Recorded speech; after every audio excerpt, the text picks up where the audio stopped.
할렐루야. 아멘. 찬양 은혜 받으셨습니까? 우리 기존 찬양팀 좀 힘이 되셨습니까? 우리 이번에 우리 중고등부 찬양팀 평균 연령을 확 낮췄습니다. 좀 신선하지 않던가요? 예, 오늘 예배를 통해서 여러분들의 마음속에 주님이 주시는 새로운 영이 가득 차시기를 축원합니다. 아멘. 우리 앞뒤 좌우로 인사 나누시겠습니다. 반갑습니다. 반갑습니다. 환영합니다. 잘 오셨습니다. 기도하겠습니다. 하나님 감사합니다. 성령님이 오셨습니다. 성령님 이곳에 더 임재하여 주옵소서. 성령께서 저희들을 온전히 장악하여 주시옵기를 원합니다. 성령님 더 오시옵소서. 더 사로잡으시옵소서. 더 장악하시옵소서. 성령님 저희들에게 말씀하시고 성령님 붙들어 주시옵소서. 성령께서 임하셔서 오늘 이 시간 하나님의 나라가 임하게 역사하여 주옵소서. 이 시간 말씀을 전가할 때 오직 성령의 능력으로 전거케 하시고 말씀을 들을 때 성령의 능력으로 듣게 하시고 이 시간 악한 사단 마귀의 어둠의 세력이 틈타지 못하게 지켜주시옵소서. 예수님의 이름으로 기도합니다. 아멘. 할렐루야. 아멘. 한 곤충학자가 누에 꽃이 몇 개를 가져다 책상 위에 놓고 실험을 하고 있었습니다. 고치 속에 있는 애벌레가 나비가 되어 나오는 것을 관찰하고 있었습니다. 그런데 바늘 구멍만한 곳으로 날개 쭉지가 나오고 몸통이 나오는데 얼마나 파닥거리면서 애를 쓰는지 모릅니다. 온종일 몸부림을 치고 아주 힘든 고통을 겪으며 나비가 되어 나오는데 보는 이로서는 안타깝기 거지없었습니다. 그래서 곤충학자는 가위로 그 구멍을 찢어서 넓혀 주었습니다. 나비는 넓은 곳으로 쉽게 나왔습니다. 그런데 이상한 일이 생겼습니다. 이 나비가 날아가지 못하고 조금 퍼뜩거리다가 힘없이 죽어버렸습니다. 곤충학자는 참 이상도하다 하고서는 다시 연구를 시작하였습니다. 그랬더니 나비가 안에서 밖으로 나오느라고 애쓰는 동안 영양과 힘이 비로소 날개 끝까지 전달된다는 사실을 알아냈습니다. 그 안에서 힘을 얻고 강해져서 나와야만 새로운 환경 속에서 살아남을 수가 있었던 것입니다. 이 이치를 모르고 도와준답시고 가위로 잘라준 것이 결국은 이 나비를 죽인 꼴이 된 것이었습니다. 공중을 날아다니는 나비 한 마리도 저렇게 자유롭게 날아다니기 위해서는 사력을 다해 이겨내야만 하는 고난의 과정이 있어야 했습니다. 사람도 마찬가지입니다. 사람의 인물됨은 많은 고난과 외로움 속에서 고고하게 만들어져 가는 것입니다. 그래서 옛 어른들은 젊어서 하는 고생은 사서도 한다 이렇게 가르쳤습니다. 고난과 어려움은 우리에게 서러움만을 주는 것이 아니라 오히려 용기와 희망을 갖게 하고 튼튼하고 건강한 인생을 살아가도록 도와주기도 합니다. 오늘 기록된 성경 말씀에 의하면 다윗은 고난당하는 것이 내게 유익이다 이렇게 고백했습니다. 다윗은 이스라엘에서 가장 위대한 왕으로 기록되고 있습니다. 그러나 다윗의 영광 저 뒤안길에는 말로 다 할 수 없는 답답함과 고통의 눈물이 있었습니다. 사울 왕의 질투를 받아 죽음의 고비를 겪으며 상과 들판을 유랑하기도 했습니다. 또한 믿고 사랑했던 아들 압살롬의 반란으로 광야로 쫓겨 피신해가는 처절한 때도 있었습니다. 그러나 다윗은 고난을 슬픔만 하는 것이 아니라 고난 너머에 있는 새로운 희망을 보고 있었습니다. 우리는 고난에 처할 때마다 늘 이런 질문을 합니다. 왜 나에게 이런 일이? 왜? 자꾸 왜라는 단어를 씁니다. 왜? 그러나 성경은 고난의 이유에 대해서는 침묵하고 있음을 알게 됩니다. 오히려 성경은 고난의 이유보다는 고난의 유익에 대해서 말씀해 주십니다. 오늘 이 시간에는 하나님께서 주시는 고난의 유익이 무엇인지 살펴보는 시간이 되기를 원합니다. 아멘. 아멘. 첫 번째, 고난의 유익은 하나님께로 돌아오게 한다는 것입니다. 우리 67절 같이 한번 읽어보시도록 하겠습니다. 시작. 고난 당하기 전에는 내가 거릇 행하였더니 이제는 주의 말씀을 지키나이다. 아멘. 누가복음 15장에서는 부유하게 살아온 아들이 등장합니다.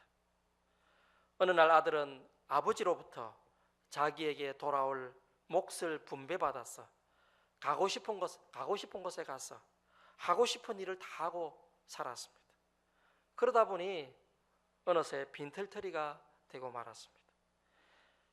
이 아들이 간 마지막 자리는 돼지우리였습니다. 돼지들이 먹고 사는 쥐염 열매도 주는 이가 없어서 먹지 못할 지경이었습니다. 바로 그때 이 아들은 아버지가 생각났습니다.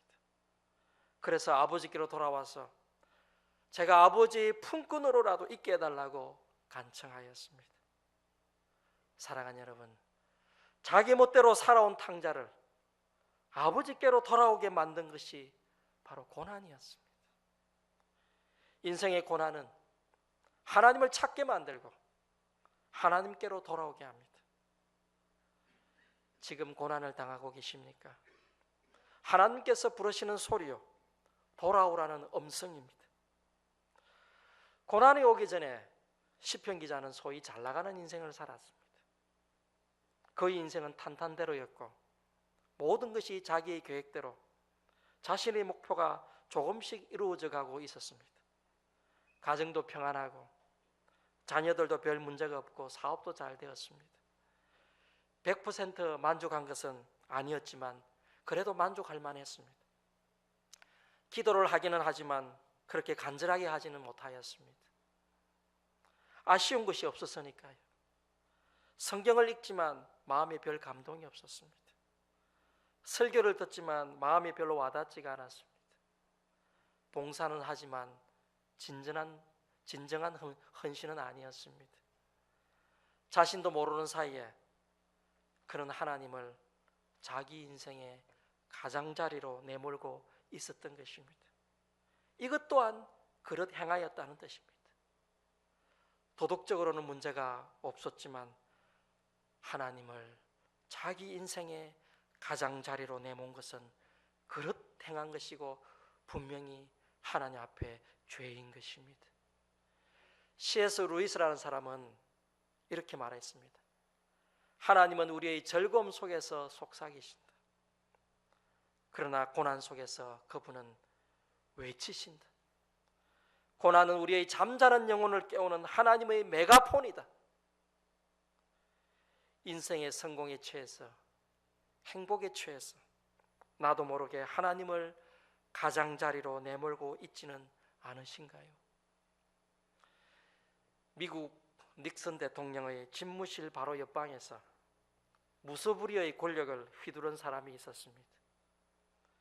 그는 피도 눈물도 없는 정치계의 무서운 브레인으로 널리 알려진 사람입니다.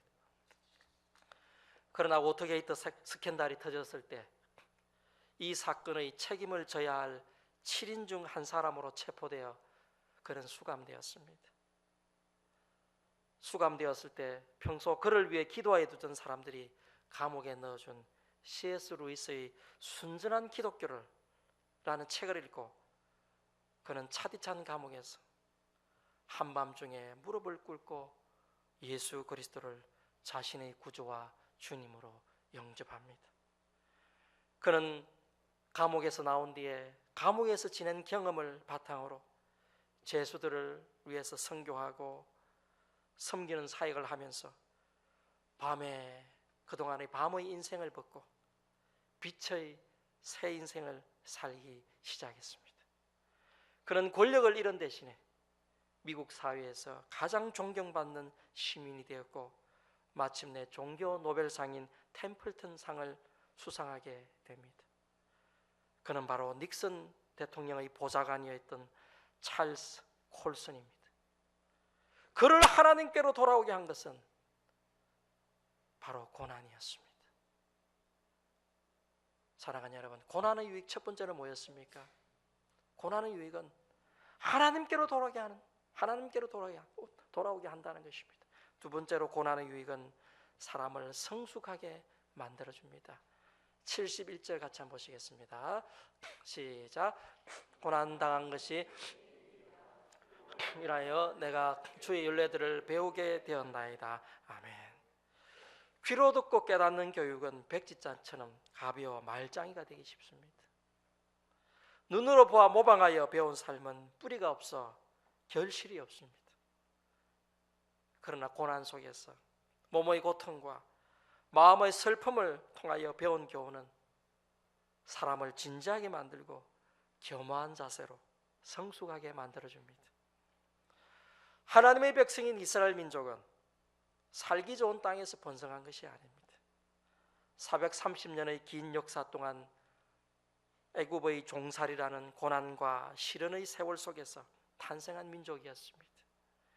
뿐만 아니라 하나님의 백성으로 이 지상에 살아남기 위해서는 바벨론 포로사이리의 가슴치며 절망하는 고통의 터널을 통과하여야 했습니다.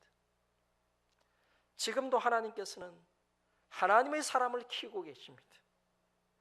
그것은 궁궐에서 배 불리우는 빵으로 키우는 것이 아니라 고난 속에서 아픔으로 키워가고 계신 것입니다. 서양의 격언에 험한 바다라야 능숙한 선장을 만든다, 이런 말이 있습니다. 과기처 장관이었고 대학 총장이었던 세계적인 핵물리학자 정건모 박사의 간증입니다. 박사님의 아버지는 교장 선생님이셨는데 그 학교에서 청소 시간에 유리창을 닦던 어떤 아이가 그만 떨어져 죽고 말았습니다. 죽은 아이의 학부형이 교장실로 찾아오고 이 일로 충격을 받으신 그 아버지는 그만 뇌출혈로 돌아가시고 말았습니다. 얼마 후 어머니도 시름시름 앓으시다가 돌아가셨습니다. 그러나 박사님은 좌절하지 않고 열심히 공부했습니다. 결국 한국과학원 부원장이 되었는데 간염으로 건강이 악화되었습니다. 뿐만 아니라 아들이 10살이 되었을 때 만성 신장염에 걸려 하루에 4시간씩 투석 치료를 받게 됩니다. 인간의 힘으로는 어떻게 할 수가 없었습니다. 그런 과학자였습니다. 세계적인 과학자였습니다. 그러나 아들의 병을 낫게 할 수는 없었습니다. 그래서 그는 교회에 가서 하나님께 기도하기 시작합니다. 그의 아내는 이화여대를 나왔고 미션 스쿨을 다녔지만 형식적인 신앙생활을 해왔습니다. 그러나 그의 가정에 이런 어려움과 아픔이 오자 이제는 체면이고 뭐고 아무것도 없었습니다. 다른 사람의 시선은 별로 중요하지 않았습니다. 하나님께 나와서 하나님께 도와달라고 매달리며 기도합니다. 그러는 와중에 그의 아들은 2번이나 자살을 시도하며 부모를 더 당황하게 만들었습니다. 특별 기도회에 참석하게 된 이 부부는 목사님께서 에베소서 2장 1절에서 8절까지를 읽고 우리 모두 함께 기도합시다 하시는 이 말에 같이 성경을 읽는데 주체할 수 없이 눈물을 흘리며 소리내서 엉엉 울기 시작했습니다. 이후 하나님은 박사님을 놀랍게 들어서셔서 시대의 위대한 인물로 만들어주셨습니다. 고난 중에 말씀을 받을 때 그 말씀은 마음에 박히게 되고 변화와 성숙을 가져와서 하나님의 사람이 되게 만들어주는 것입니다. 마틴 루터는 이렇게 고백합니다. 삶의 고난이 말씀을 가르치는 최고의 스승이었다. 사랑하는 여러분, 지난 세월 하나님의 말씀을 언제 가장 마음 깊이 받아들이셨습니까? 언제 내 안에 말씀의 깊이가 생겼는가를 살펴보면 그것은 놀랍게도 고난의 시절이었습니다. 결코 모든 것이 형통할 때가 아니었습니다. 고난의 때에 비로소 그 하나님의 말씀이 가슴 깊이 박히는 것을 체험합니다. 이 말씀이 바로 생명이구나. 이 말씀 없이는 내가 살아갈 수 없구나. 바로 그것이 내 인생을 견고하게 하고 성숙을 가져다 주는 것입니다. 아멘. 아멘. 그렇습니다. 하나님은 고난이 우리에게 유익이 있다고 말씀하십니다. 첫 번째 어떤 유익이 있었습니까? 고난 때문에 우리가 하나님께로 돌아갑니다. 두 번째는요, 고난은 말씀이 내 마음에 박히게 해서 나로 성숙하게 만들어주는 것입니다. 세 번째는 고난의 유익은 복 주시기 위한 하나님의 준비 과정입니다. 동방의 부자 욥에게 말로도 할 수 없는 고난이 있었습니다. 그 많던 재산이요, 하루아침에 다 빼앗겨 풍지박살이 되었습니다. 귀여운 열 자식이 하루아침에 집이 무너져 다 깔려 죽어버리고 말았습니다. 온몸은 병이 들었고 사랑하는 아내는 떠나갔고 친구들은 와서 조롱합니다. 그러나 욥은 이렇게 고백을 하였습니다. 욥기 23장 10절 시작. 그러나 내가 가는 길을 그가 아시나니 그가 나를 단련하신 후에는 내가 순금같이 되어 나오리라. 아멘. 사랑하는 여러분, 고난이 올 때 고난 속에 감추어진 하나님의 축복을 보아야 합니다. 욥은 이 고난이 지나고 나면 반드시 나에게 놀라운 복이 있을 것이라고 고백하고 있습니다. 미국 뉴저지주에 토마스 에디슨의 연구실이 있습니다. 에디슨은 이곳에서 수많은 발명을 하고 특허를 냈습니다. 그런데 1914년 12월 어느 날 실험실에 불이 나가지고요, 하룻밤 사이에 모든 것이 잿더미가 되어버렸습니다. 에디슨이 60년이나 연구하던 연구시설이 불꽃과 함께 사라져버렸습니다. 이 사실을 전하려고 아버지에게 달려온 아들 찰스는 도저히 입을 열 수가 없었습니다. 어떻게 설명해야 할지, 무슨 말로 위로를 드려야 할지 난감했습니다. 간신히 사실을 전한 아들에게 에디슨은 뜻밖의 반응을 보였습니다. 어서 네 어머니를 모시고 오너라.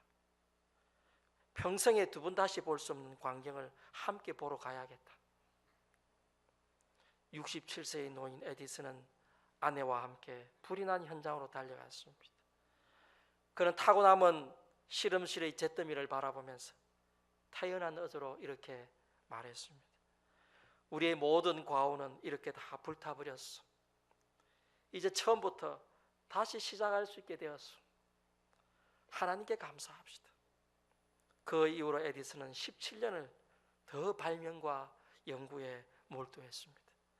80세가 넘었어도 하루 19시간을 연구에 몰두했다니 정말 놀라운 일 아닙니까? 이런 저력의 배후에는 사건을 긍정적으로 해석하는 긍정의 마음이 자리 잡고 있었던 것입니다. 긍정의 마음으로 사건을 바라보면 불행에서도 감사를 찾을 수가 있습니다. 아멘. 아멘. 얼마나 억장이 무너지는 사건입니까? 그럼에도 고난 속에 감추어진 새로운 하나님의 계획을 바라본 것입니다. 아멘. 아멘. 여러분, 사건보다 중요한 것은 사건을 바라보는 마음입니다. 바다의 작은 파도는 바다 위에 떠다니는 오염물을 밀어내는 일을 합니다. 바다의 큰 광풍은 바다 깊은 곳의 생물들에게 산소를 공급하는 역할을 합니다. 인생에 일어나는 작은 고난도 큰 고난도 결국 우리에게 복이 됨을 기억해야 할 것입니다. 아멘. 아멘. 이제 말씀의 결론을 맺겠습니다. 지금 어려운 고통과 환난 속에서 괴로운 눈물을 짓지는 않으신가요? 이게 아닌데 어떻게 이런 일이 나에게 있을 수 있단 말인가? 낙심하고 삶의 용기를 잃어버리지는 않으셨는가요? 한 가지 분명한 사실은 아무리 큰 고난이 있다 해도 우리는 실패자가 아니라는 사실입니다.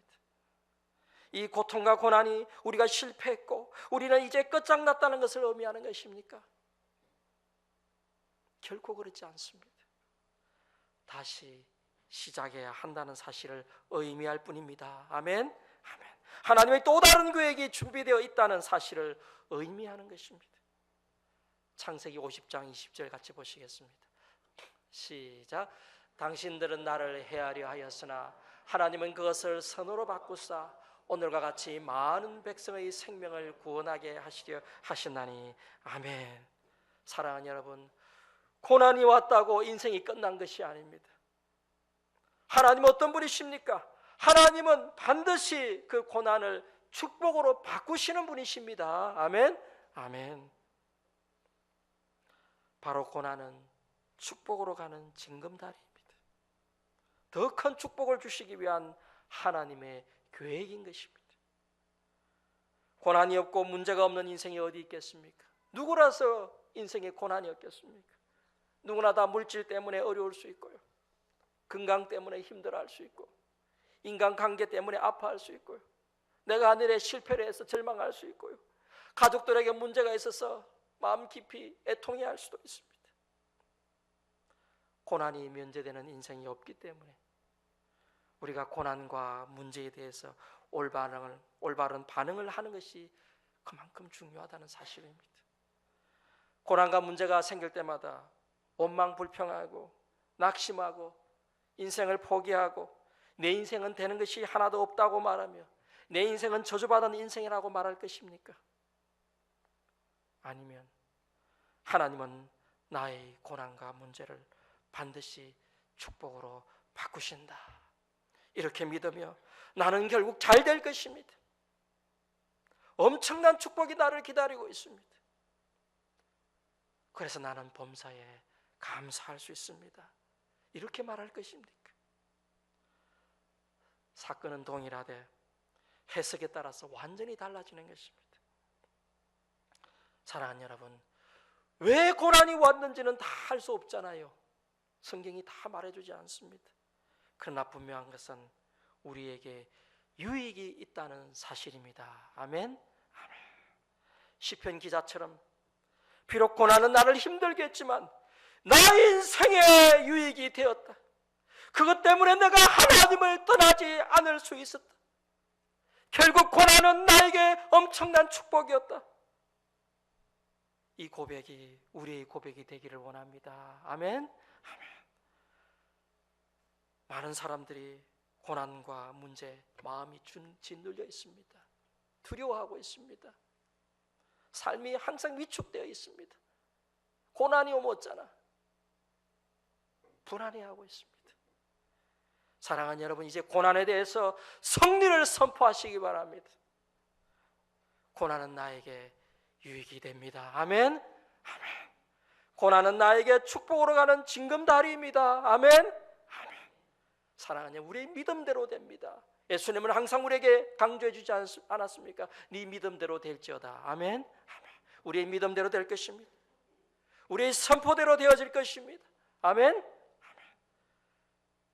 두려움이 떠나가고 이 세상에서 참 자유를 누리게 될 것입니다. 아멘. 아멘. 우리 다 같이 찬송하시겠습니다.